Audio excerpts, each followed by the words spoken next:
Olá, tudo bem? Paz, tenho uma palavra de Deus para compartilhar com você na reflexão de 20 de outubro, cuja leitura do dia em Atos 7 e também Eclesiastes 1 a 3. Versículos 1 a 3 de Eclesiastes 1 tratar de um tema que eu considero importante. Nos diz assim a santa e poderosa palavra de Deus. Palavras do pregador, filho de Davi, rei em Jerusalém. Vaidade de vaidades, diz o pregador, vaidade de vaidades, tudo é vaidade. Que proveito tem o homem de todo o seu trabalho que faz debaixo do sol?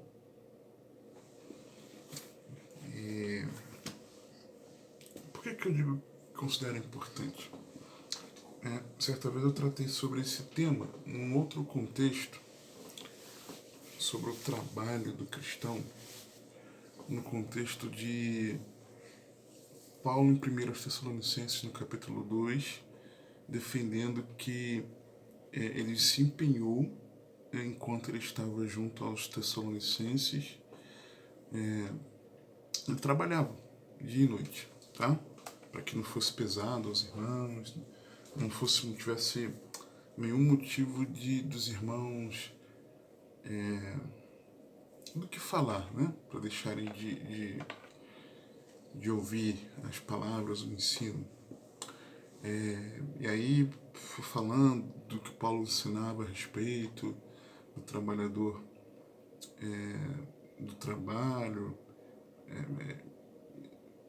e que ele não era contra um obreiro do Senhor receber pelo seu trabalho integral, e falando algumas coisas sobre isso, mas que ele mesmo trabalhava quando necessário, ele entendia a necessidade, ele arregaçava as mangas, trabalhava de outra maneira, mas que trabalhar na obra é um trabalho também. E aí fui falando sobre o trabalho do cristão. Eu não me lembro o tamanho do vídeo, mas se não me engano ficou um vídeo um pouco longo, tá? Uma aula longa na escola bíblica, uma aula de escola bíblica.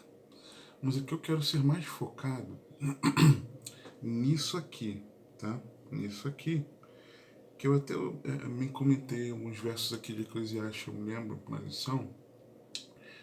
Por quê?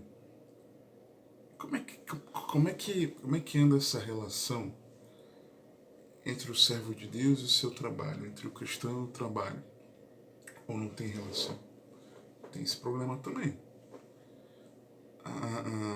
Existem várias dificuldades advindas desse relacionamento, advindas de um coração sob a influência do pecado, tá? Nessa relação do servo de Deus e seu trabalho. E o que a Bíblia fala sobre isso? Eu quero começar já pelo contexto, é importante. Por quê? Começar pelo contexto. A palavra Eclesiastes é a tradução da palavra hebraica, não sei falar hebraico, me perdoe,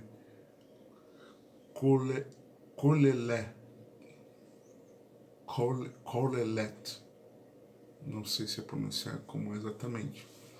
Aparece aqui o pregador no versículo 1 e no versículo 2 também.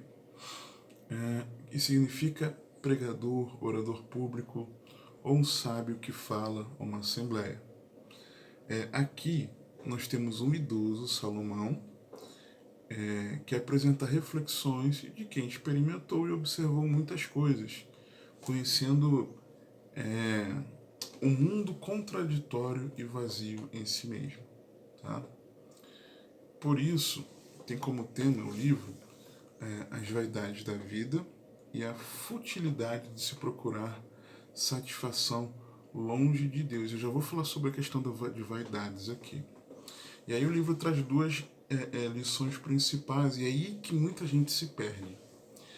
Primeiro, é que o homem e a vida humana não fazem sentido sem Deus, sem fundamento nele. Então, quando nós vemos, entre aspas, Salomão fazendo queixa das situações da vida, na verdade ele está dizendo, tem que ler o livro como um todo. Você vai entender que ele está dizendo que o homem e a vida humana não fazem sentido sem Deus. Não tem fundamento sem Deus, ok? É sem fundamento no Senhor.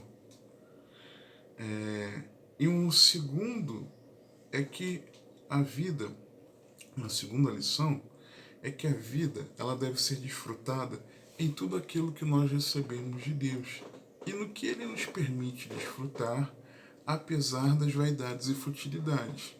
É como se fosse assim, presta atenção. E é aí que as pessoas se equivocam. Salomão, já experiente de vida, dizendo, olha, nós temos sim de aproveitar daquilo que Deus nos deu, apesar de isso não ser a essência da vida, ok? Devemos aproveitar, mas não é a essência da vida. E vou dizer mais, ele continuaria falando, é que o homem e as coisas relativas à vida humana, por não serem a essência da vida, não fazem sentido. Nós devemos aproveitar, mas elas não fazem sentido se o fundamento não for o Senhor. Tá? Então é isso. E aí, vamos lá. Aqui o termo hebraico, no versículo 2,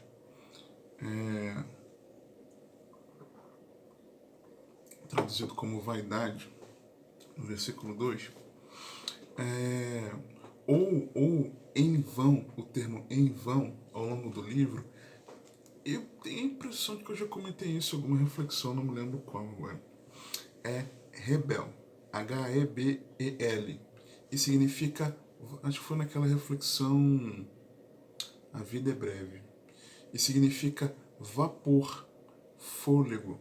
Quando ele fala que a vida é um vapor, e a vida é um rebel, é isso, é vazia, tá? Quando fala de vaidade, é que ela é vazia, ela é um vapor, é um fôlego, logo passa. Quando ele usa aqui, isso é vaidade, é sem substância, né? Não é algo a que nós devamos nos apegar. Peguei aqui minha mão, meu punho, né? Mas o ar, o ar é vazio. É isso que ele quer dizer, em vão, vaidade, é vazio, é um vapor, mas não é algo pegável, vamos chamar assim, palpável, tá? A que nós devemos nos apegar, nesse sentido, tá bom? E o termo hebraico traduzido como trabalho, e isso é interessante também, no versículo 3, quando ele diz que proveito tem um homem de todo o seu trabalho que faz debaixo do sol, o termo hebraico traduzido como trabalho é amal, que significa esforço, dificuldade, trabalho, labuta. E aí, no original, olha que interessante, o termo aparece 2 vezes no texto. Aqui na CF ali para você, ele aparentemente aparece uma vez. Mas na verdade, é que na segunda vez, a ACF, a Almeida Corrigida e Fiel, preferiu traduzir como faz. Olha que coisa. Isso dá uma grande diferença. Por quê? Porque no hebraico é possível que Salomão ele tenha escrito da seguinte forma, eu vou ler aqui em 2 outras versões para você clarear o entendimento. Que proveito tem o homem de todo o seu trabalho a mal, com que se afadiga a mal debaixo do sol.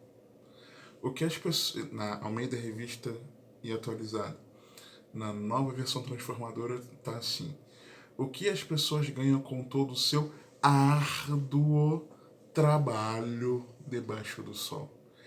Entendeu? Então eu creio que ele quis enfatizar da dificuldade em se trabalhar. Tá?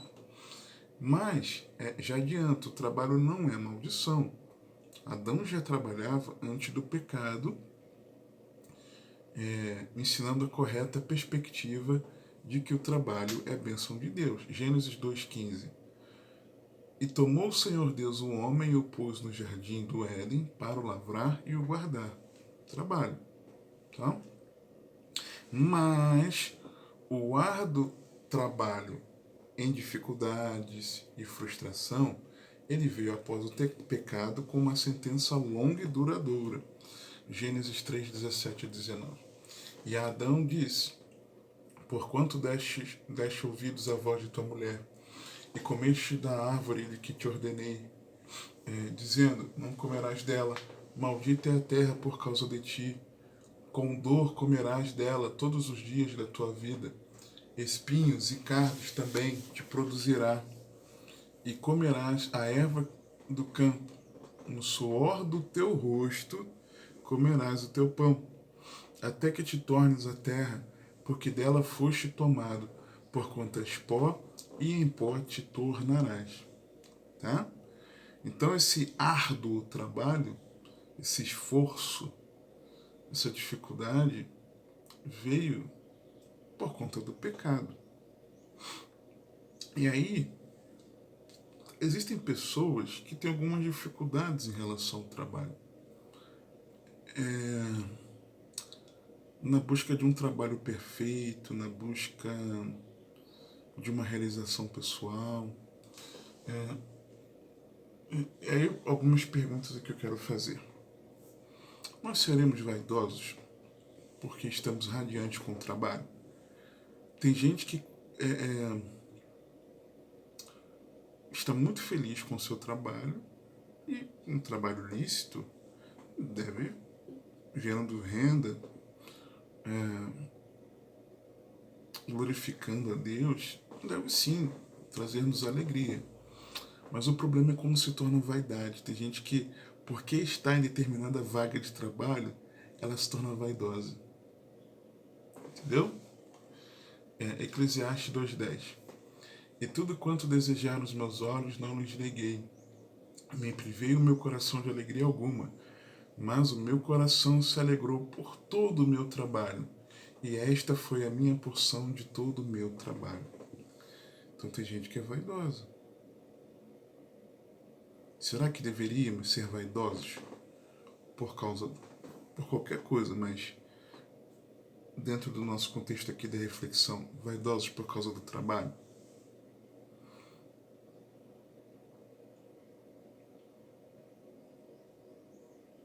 É complicado. Tem várias coisas advêm disso aí.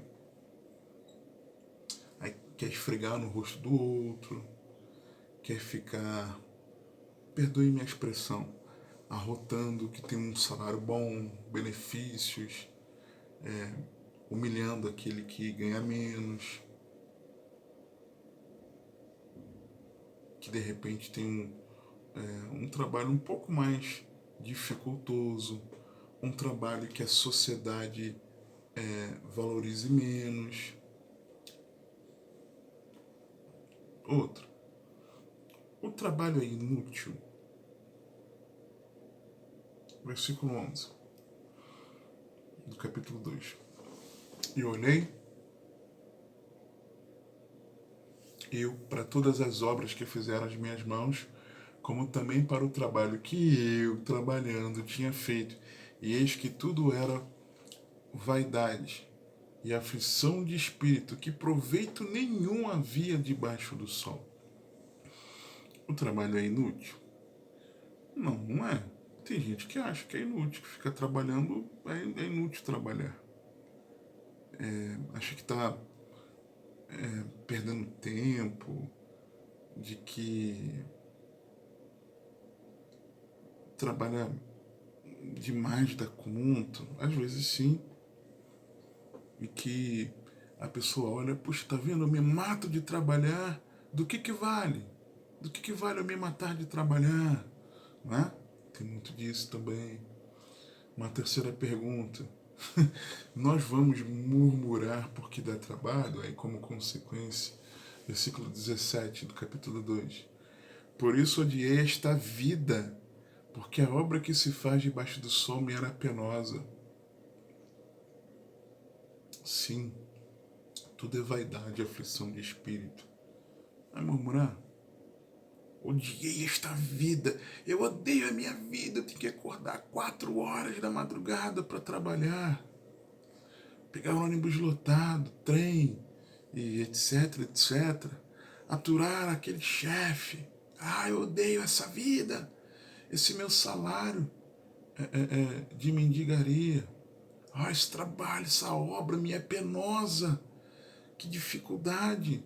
E aí, puxando o gancho aqui do odiei, já me vem a quarta pergunta. Odiaremos o trabalho?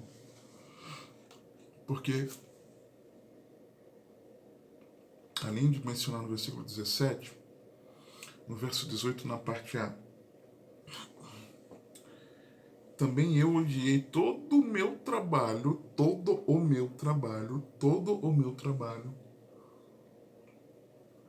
que realizei debaixo do sol. Olha que coisa. Seguindo. Somos o foco do trabalho, aí já mudando um pouquinho. Juntando a parte B do versículo 18,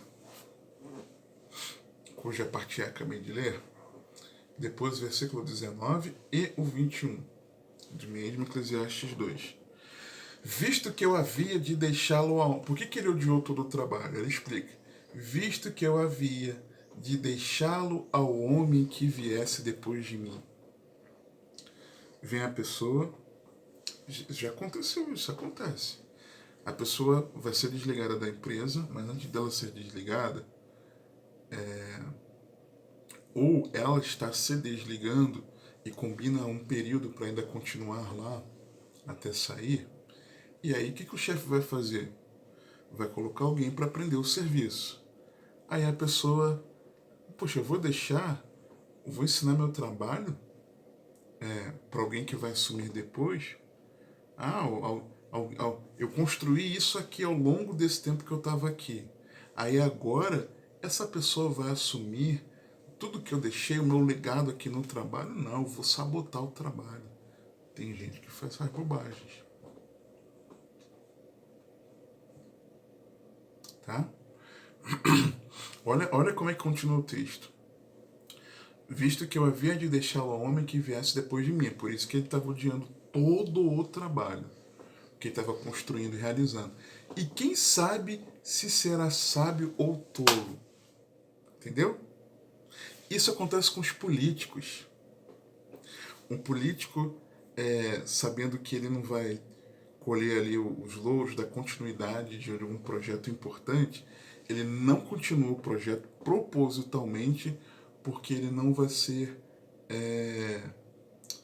o próximo a assumir aquela posição lá no governo. Você sabe que isso acontece. Tá? Todavia, se assenhoreará de todo o meu trabalho que realizei, em que me ouve sabiamente debaixo do sol. Também isso é vaidade. Porque é homem cujo trabalho é feito com sabedoria, conhecimento e destreza, contudo deixará o seu trabalho como porção de quem nele não trabalhou? Isto é vaidade grande e mal. Tem gente que é assim, tem servo de Deus que é assim. É por isso que nós estamos pensando sobre isso aqui. Mas uma outra pergunta, versículo 20, capítulo 2 de Eclesiastes. É para nos desestabilizarmos? Porque olha como é que ele continua. Então eu me envolvi e entreguei meu coração ao desespero no tocante ao trabalho, o qual realizei debaixo do sol. Por que ele está fazendo isso? Porque odiou todo o seu trabalho, visto que havia de deixá-lo para um homem que viesse depois dele, e quem sabe se seria sábio ou tolo, se ele se assenhorearia de todo o trabalho que realizou e que se ouve sabiamente. Por isso ele se revolveu, entregou o coração ao desespero. Espera aí. Calma aí. Calma. Sétima pergunta. Reconhecemos e entregamos a honra a Deus? Eclesiastes 2:24. Não há nada melhor para o homem do que comer e beber e fazer com que sua alma goze do bem do seu trabalho. Também vi que isto vem da mão de Deus. Quem nos dá força para trabalhar? Capítulo 3, verso 13. E também que todo homem come e bebe e goze do bem de todo o seu trabalho. Isto é um dom de Deus. Capítulo 5, verso 19. E a todo homem a quem Deus deu riquezas e bens, lhe deu poder para delas comer e tomar a sua porção e gozar do seu trabalho, isto é dom de Deus. Reconhecemos que vem de Deus.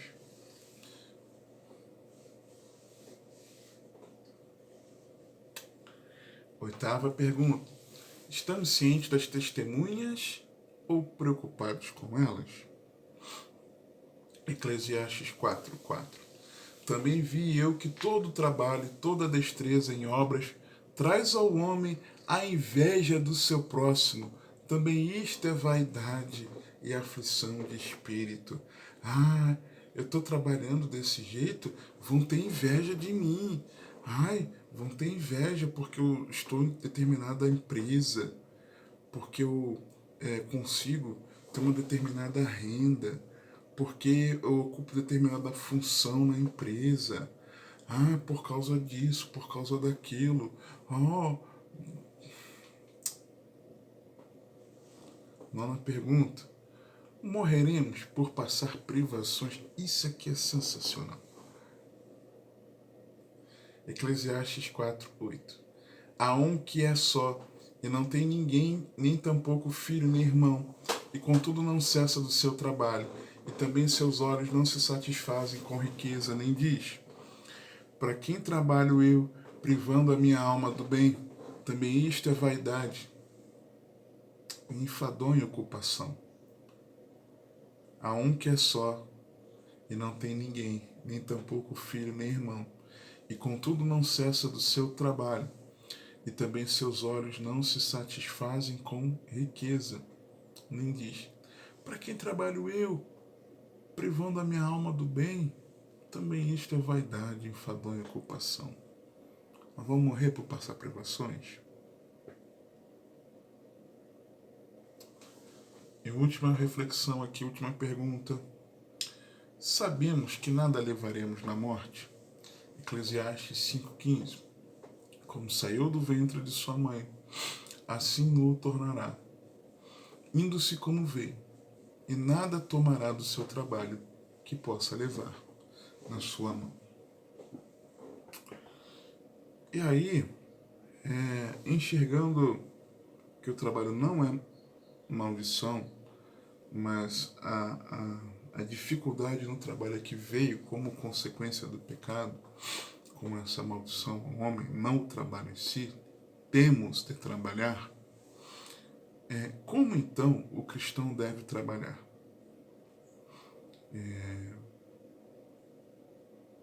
E alguns vão ser na obra de Deus, alguns vão ser como empregados, outros como empresários, outros como profissionais liberais, alguns vão ser donos de casa, né? As irmãs aí donas de casa, a pessoa mesmo que aposentada, ela pode, no meu entender, continuar produzindo algo, né? Vai ser bom para ela. O estudante, qual é o trabalho do estudante? Estudar, tá? Então devemos trabalhar. Mas como então o cristão deve trabalhar? Não idolatrando o trabalho, em primeiro lugar, porque tem crente que idolatra o seu trabalho. Tanto idolatra que deixa de participar das atividades da igreja porque trabalha. E não é porque a escala de trabalho, porque o horário coincide, não. É porque escolhe dias na escala de trabalho no momento de culto, das atividades da igreja, escolhe fazer hora extra, tá? Que o impossibilitando de estar no culto no meio de semana, porque escolhe. Por quê? Porque quer ganhar mais dinheiro. Não é porque se não fizer isso não trabalha. É porque quer ganhar mais, tá? Isso é uma já ouvi isso várias vezes, tá? Várias vezes. Lucas 12, 15 a 21. Uma outra forma de idolatria também, antes do texto, perdão, é que não é mais Jesus o centro, mas o trabalho é o centro. A vida não gira em torno de Cristo.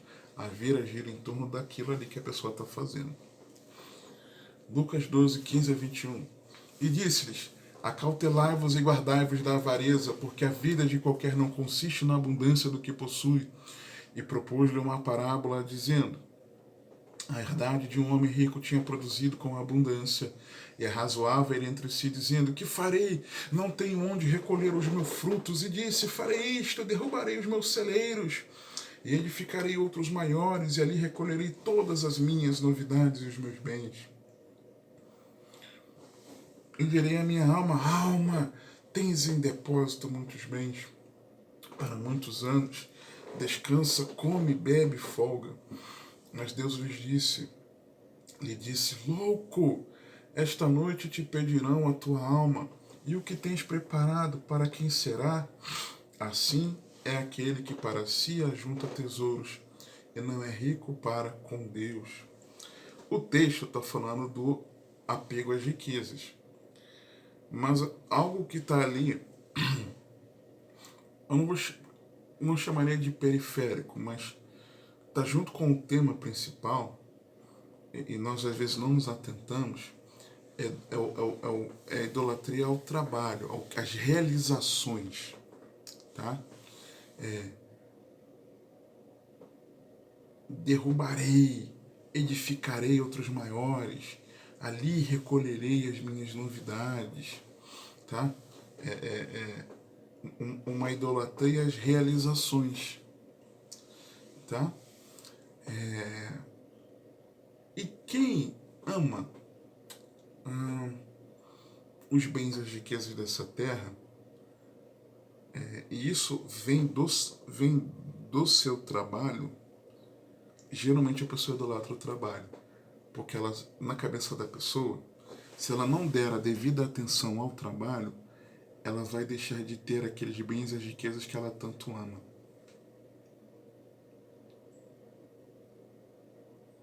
Você acha por que dessa explosão de cultos cultos temáticos de empreendedores? Na verdade são as palestras, né? Mas as pessoas chamam de culto às vezes. E às vezes agora já não chamam mais de culto não, já chamam de palestra mesmo. E alguns usam até a expressão coaching. E você tem várias dessas situações aí.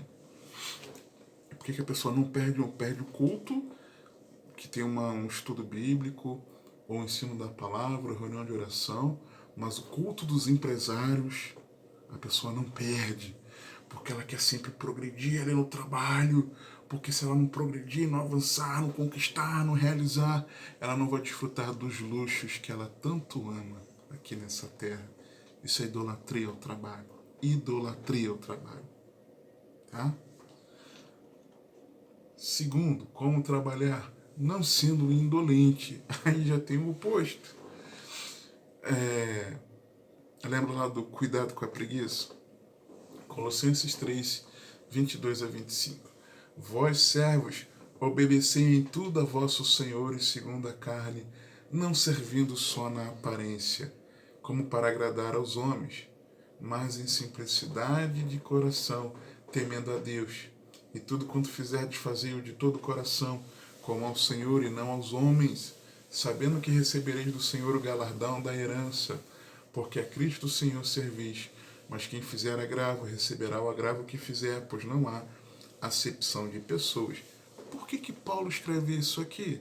Certamente porque tinha irmãos lá em Colossos que não estava sendo diligente, empenhado, zeloso no trabalho. Pelo contrário, provavelmente servindo só na aparência. O chefe está presente, aí para dizer que está trabalhando, faz. O chefe vai embora, fica jogando no celular, fica acessando a internet, fica voando de setor em setor na empresa. Ok? Terceiro, como? Servindo a Cristo. Poderia usar o mesmo texto, mas vou usar um outro. Efésios 6, 5 a 9. Vós, servos, obedecei a vossos senhores, segundo a carne, com temor e tremor, na sinceridade de vosso coração, como a Cristo, não servindo à vista como para agradar aos homens, mas como servos de Cristo, fazendo de coração a vontade de Deus, servindo de boa vontade como ao Senhor, e não como aos homens, sabendo que cada um receberá do Senhor todo o bem que fizer, seja servo, seja livre, e vós, senhores, fazei o mesmo para com eles, deixando as ameaças, sabendo também que o Senhor deles e vosso está no céu, e que para com ele não há acepção de pessoas. Então, o trabalho, quando eu fizer, olha, pode ser passar um lenço, passar uma camisa, pode ser vender uma caneta, pode ser fabricar um óculos, uma lente, pode ser, de repente, vendendo livro, pode ser o que for, fazendo comida, varrendo o chão, ensinando, o que for, uma profissão que for, construindo, edificando, o que for, não importa o trabalho, desde que seja um trabalho lícito, que glorifique a Deus. Isso precisa ser algo como se nós estivéssemos fazendo ao próprio Senhor, porque assim o é, assim Deus enxerga. E quando nós fazemos mal feito, com preguiça, com desmazelo, com relaxo, nós estamos fazendo ao nosso Deus. Isso inclui você, estudante. Isso inclui você, dona de casa. Isso inclui todos aqueles que trabalham, não importa qual trabalho. Quarto, como trabalhar? Provendo sustento. Por quê? Porque às vezes o trabalho não... Às vezes nós escolhemos atividades que não trazem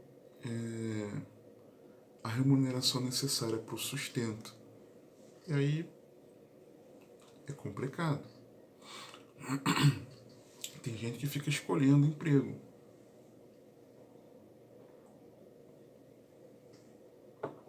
Esperando o emprego dos sonhos e esquece que tem que se empenhar e cair dentro. Você precisa prover sustento. Eu me lembro, quando eu fui pra... Eu não gosto de falar o nome da empresa, não sei se eu já falei, mas eu não gosto de falar o nome por não falar. E nem gosto de falar muito de que eu trabalhei como funcionário público federal. Acho desnecessário, mas no contexto aqui da reflexão sobre o trabalho do cristão, tem sentido. Quando eu trabalhava como funcionário, como terceirizado numa empresa estatal do meu estado, na verdade, uma empresa de gestão do estado do Rio de Janeiro, que oferecia serviços à população, e eu fiquei lá por 7 anos, 8 anos, 8 anos. E fui gradativamente, as atividades foram mudando, né? As responsabilidades aumentando com o tempo, e Me casei, eu estava lá, por exemplo. E eu comecei a receber um valor tanto de salário. Só que alguns anos antes de eu sair de lá, eu havia feito um concurso público para uma empresa federal e fiz, tá? Tinha sido aprovado, mas não tinha. Eram vagas para quadro de vagas, me esqueci como é que se chama, tá? Uns 3 anos depois, eles entram em contato, eu nem me lembrava mais desse concurso, me chamaram. Só que quando eles me chamaram, eu tinha um colega de trabalho nessa empresa do governo do estado, que ele havia se aposentado nessa empresa federal e ele conhecia, né? Ele trabalhava até trabalhou na área de recursos humanos, tinha conhecimento de como é que era a questão salarial e tal. E ele foi verificar para mim, eu pedi quanto que era o salário era em torno de talvez um terço inferior ao que eu estava recebendo. E eu me lembro claramente que o Senhor falou ao meu coração naquela época. E claro, eu como terceirizado, eu tinha a instabilidade por ser terceirizado, apesar de, para a glória de Deus, fazer lá o meu trabalho. Ali era um local onde vidas para Jesus foram ganhas, em que vidas eram edificadas. E os cultos aconteciam na minha sala, né, de trabalho, os cultos lá do pessoal lá no prédio, para a glória de Deus. Mas eu ia ganhar bem menos. E aí eu lembro que na época o Senhor falou assim ao meu coração, muito forte isso, cuide da sua casa. Então eu abri mão de um salário maior para que eu pudesse ter uma maior estabilidade para cuidar da minha casa. Estava com 1 ano de casado. E abri mão, receber menos, para prover o sustento para minha casa, e a poder dar um plano de saúde para minha esposa. Ia ter um pouco mais de estabilidade, mas no primeiro momento o salário ele seria menor, tá? Ele seria menor. E também para os meus pais, né? O plano de saúde também, o salário seria menor. E eu fiz isso. E fiquei lá por quase 10 anos. Então, precisa ser para prover o sustento, tá? 1 Tessalonicenses 4, versos 11 e 12. E procureis viver quietos, e tratar dos vossos próprios negócios, e trabalhar com vossas próprias mãos, como já vos temos mandado, para que andeis honestamente para com os que estão de fora, e não necessiteis de coisa alguma. Tá? Quinto, como trabalhar? Possibilitando a generosidade. Não é só o sustento, mas também é para sermos generosos. Efésios 4, 28. Aquele que furtava, não furte mais, antes trabalhe, fazendo com as mãos o que é bom, para que tenha o que repartir com quem tiver necessidade. Ok? Sexto, e aí, generosidade com a pessoa que precisa, generosidade contribuindo com a obra missionária, com a obra de Deus também. Sexto, cooperando na missão de Deus. 1 Timóteo 6, 1 e 2. Todos os servos que estão debaixo do jugo estimem a seus senhores por dignos de toda honra, para que o nome de Deus e a doutrina não sejam blasfemados. E os que têm senhores crentes, não os desprezem, por serem irmãos, antes os sirvam melhor, porque eles que participam do benefício são crentes e amados. Isto ensina e exorta. Estime a seus senhores por dignos de toda a honra, para que o nome de Deus e a doutrina não sejam blasfemados. O mau trabalhador faz com que o ensino da palavra, o Evangelho e o nome do Senhor sejam blasfemados. Tito 2, 9 e 10.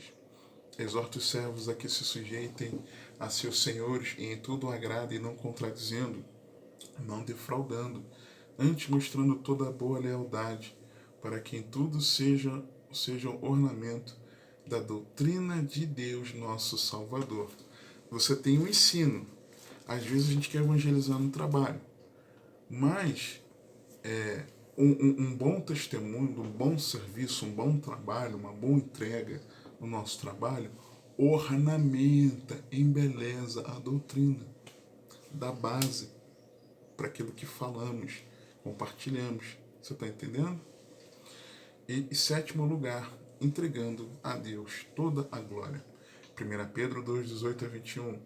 Vós, servos, sujeitáveis com todo o temor aos senhores, não somente aos bons e humanos, mas também aos maus, porque é coisa agradável que alguém, por causa da consciência para com Deus, sofra agravos, padecendo injustamente.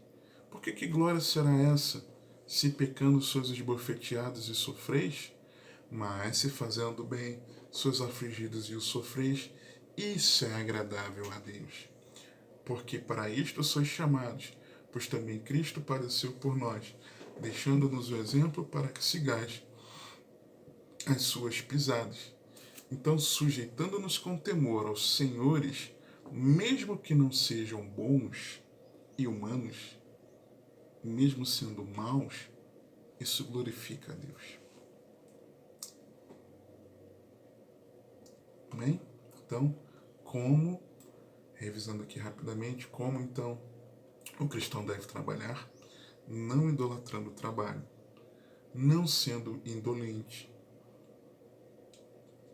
servindo a Cristo, provendo o sustento, possibilitando a generosidade, cooperando na missão de Deus e entregando a Deus toda a glória.